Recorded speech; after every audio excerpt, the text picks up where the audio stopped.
যখন কোনো মানুষের মৃত্যুর সময় উপস্থিত হয় তখন তার কাছে 4 জন ফেরেশতা এসে উপস্থিত হয়। প্রথম ফেরেশতা তখন আসে যখন তার আত্মা নিঃশ্বাস পর্যন্ত চলে আসে। তাকে প্রশ্ন করা হয়, আজ তোমার শক্তিশালী শরীর কোথায় গেল? যখন আত্মা পুরোপুরি বের হয়ে যায় তখন দ্বিতীয় ফেরেশতা এসে বলে, আজ তোমার দন-দৌলত কোথায় গেল?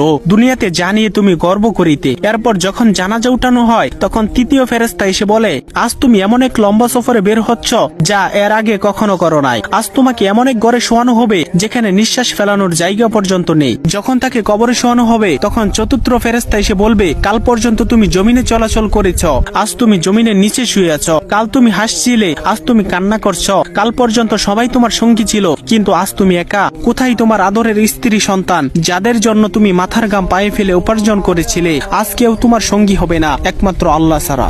আপনি যদি আল্লাহ তাআলাকে ভালোবেসে থাকেন তাহলে ভিডিওটিতে একটি লাইক এবং চ্যানেলটি সাবস্ক্রাইব করুন এবং আল্লাহ তাআলার নামটি কমেন্টে লিখে যান।